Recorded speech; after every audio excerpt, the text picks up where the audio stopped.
I'm very delighted to be present here today for the commissioning ceremony of INS Arnala, the first of the 16 anti-submarine shallow water crafts to be inducted into the Indian Navy.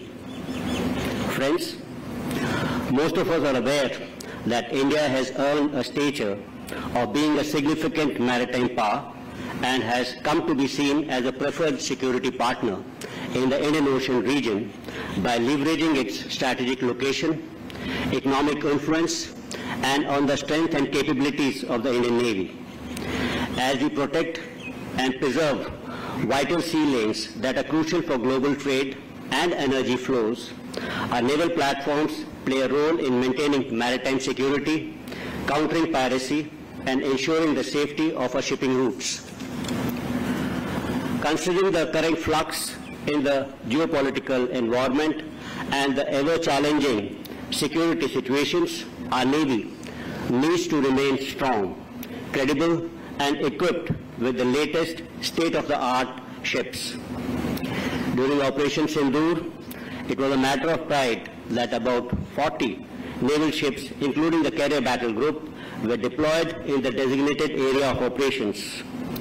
The firepower available at sea, in terms of both ship and air-launched missiles, imposed a significant impact on enemy's operation planning and tactical actions.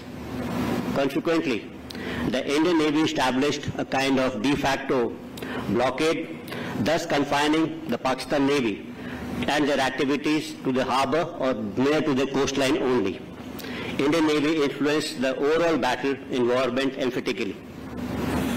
Indian Navy's transition from being a biased Navy to a builder's Navy has been the backbone of its blue water aspirations. India's construction of more than 98 ships, including the aircraft carrier INS Vikrant, nuclear-powered ballistic submarines, destroyers, frigates, corvettes, tankers, survey vessels, landing crafts, and other auxiliary vessels is a testimony to the growing prowess of the Indian shipbuilding industry. With 60 ships at different stages of being under construction and more than 180 ships at the pre-contract stage, it's a testimony of our government's commitment towards raising and maintaining a strong blue water maritime force. The Ministry of Defence has constantly endeavoured to promote Indianization within the armed forces. Indian armed forces cannot remain dependent on foreign help for its operational preparedness. It's noteworthy that the recently commissioned warships, numerous indigenous equipment have been installed, accounting for almost 75% Indianization content by cost, and as the CMC said, about 80% overall. I'm very happy to note that. This highlights the impact of collaborative efforts between the Indian Navy and the Indian shipbuilding industry. Today, with the commissioning of INS Arnala, yet another asset has been added to our naval fleet with weapons and sensor-intensive suites. Indian naval ship Arnala, named after the historic fort which is located of Vasai in Maharashtra, is a reflection of India's legacy of mariners who have guarded our coast since ancient times. Construction of this ship through a joint public-private venture between Defence Shipyard GRSE and private sector Larsen & Toubro is a perfect example of public-private partnership, of which the Chairman and Managing Director did make a mention in his opening address. I have been informed that INS Arnala has been designed to undertake the highly challenging missions of underwater surveillance, anti-submarine warfare operations, and low-intensity maritime operations.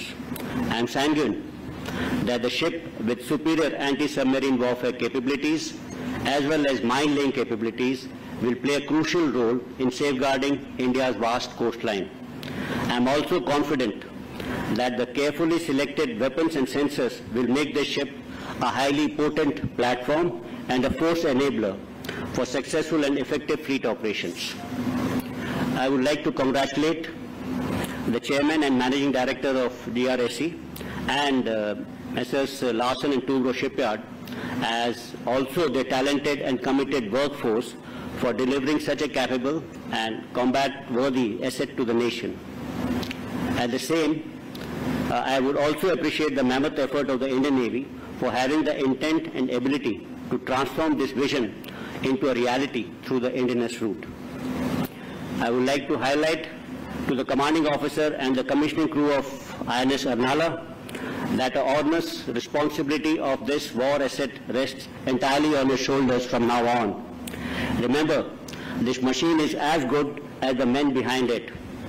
Being the first of the class, your performance will set a benchmark for the rest of the series that would follow.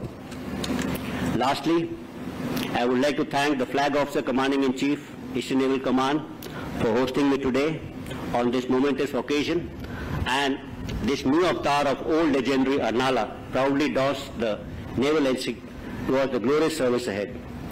I wish this fine ship and all the sailors that sail with her fair winds, following seas, and many fathoms below the keel, and success in all their future endeavors. Thank you, and Jai Hind.